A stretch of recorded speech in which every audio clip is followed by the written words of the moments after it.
The topic is electrochemical cells. Before we going to discuss about electrochemical cells, we have to know that the definition of electrochemistry. What is an electrochemistry? Electrochemistry is the study of production of electricity from energy released during spontaneous chemical reactions. It involving the interconversion of electrical energy and chemical energy. What is meant by interconversion? First of all, chemical energy is converted into electrical energy, and then electrical energy is converted into chemical energy.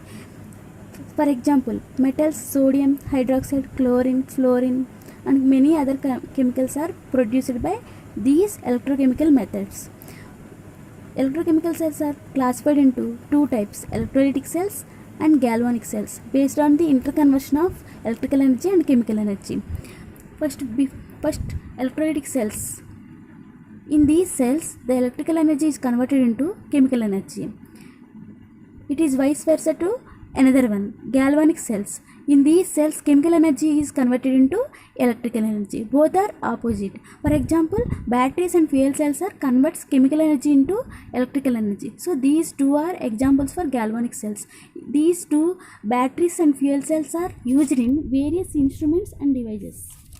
First, we have to know that the galvanic cells, the principle is chemical energy is converted into electrical energy. For example, Daniel cell is most important example for galvanic cell. First, we have to discuss about construction and working process of Daniel cell. It consists of two electrodes. One is anode, it is negative, and another one is cathode, it is positive. These two electrodes are connected to a battery, and these two electrodes are dipped in its salt solution. First of all, anode is taken as zinc rod and cathode is taken as copper rod. These two electrodes are dipped in its salt solution. Suppose zinc rod is dipped in zinc sulfate solution, copper rod is dipped in copper sulfate solution. These two electrodes are separated by a semi-permeable membrane, that is porous wall. Porous wall is also called as semi-permeable membrane. It prevents the diffusion of two liquids. It prevents the diffusion of two liquids. When the flow of electric current takes place into anode, where zinc liberates two electrons. When the electric current passes through the electrode where zinc liberates two electrons, and these two electrons are passes through the semi-permeable membrane and reaches copper rod. It absorbs two electrons. That is reduction process.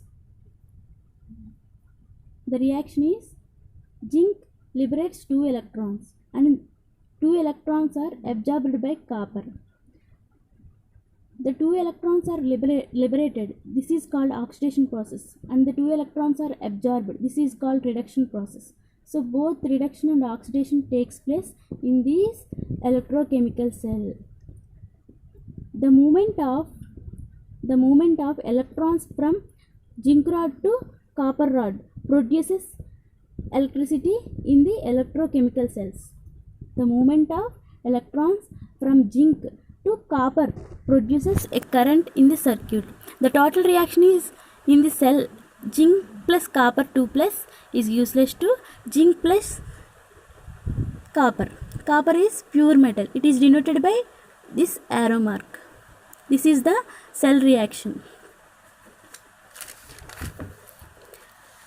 And the total flow of electrons is described as this diagram. Suppose this flow chart describes the flow of electrons and the flow of electric current. This is anode, and the direction of electrons this side from anode to cathode, and the charge is produced from cathode to anode. Basically, we have to know that the electricity is produced from positive to negative. The total cell reaction according to convention is represented as zinc sulfate, copper sulfate, and copper. The total EMF of the electrochemical cell is 1.09 volts. This is the galvanic cell and the construction and working process of galvanic cell. These electrochemical cells are less polluting. Therefore, study of electrochemistry is important for creating new technologies that are eco-friendly.